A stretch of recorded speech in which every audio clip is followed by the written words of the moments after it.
Hey guys, I'm Megan Massacre. I'm a tattoo artist, and you probably know me from New York Ink and America's Worst Tattoos. I have an insane wardrobe, so let's check it out.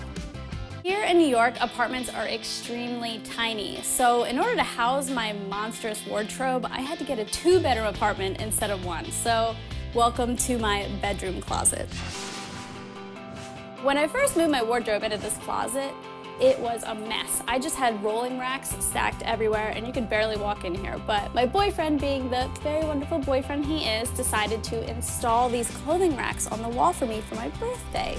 Most people would probably have a stepladder in here, but for me, I have a 6'6" boyfriend, so he can reach everything for me when I need it. Hey Joey, can you get something down for me, please? Thank you. One of the go-to pieces in my wardrobe is actually this pair of shorts. These are by a company called Unif.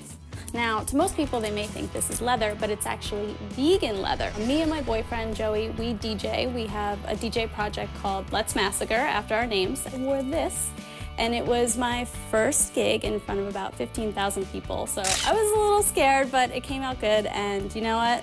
Wearing this dress made me all the more confident, I think. One of my all-time favorite designers is actually also one of my best friends. Her name is Stephanie Patrick, and she has a New York-based clothing line called NYC Sex Trash, and I own a lot of it. Some of you may recognize this from the opening credits from the first and second season of New York Ink. All of Stephanie's stuff is vintage rehabbed. So it starts off as vintage lingerie, and she rehabs it, you know, with all different kinds of materials. She always studs it out, always makes a little punk rock. This sexy little number was actually what I was wearing on the cover of Inked magazine. A lot of girls, I think, would be a little bit nervous to get in something this tiny for a cover of a magazine, and you know what? I'm one of them. I get asked about these dresses quite a lot. I've worn them both on New York Ink, and every time I do, people are like, oh my God, where did you get that? Girls, Betsy Johnson is where it's at. Cutest and tiniest things in my wardrobe.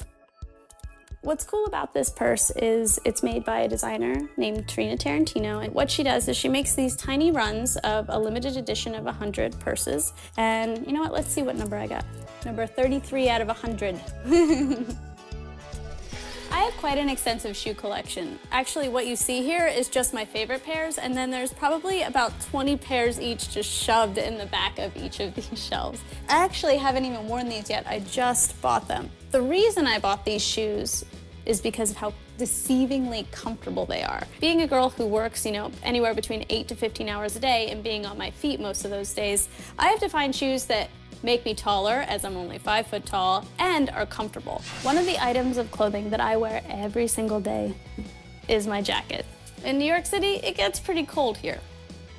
I actually did these studs myself. I hope you enjoyed my closet. I gotta get ready to do some tattoos, so you guys gotta go.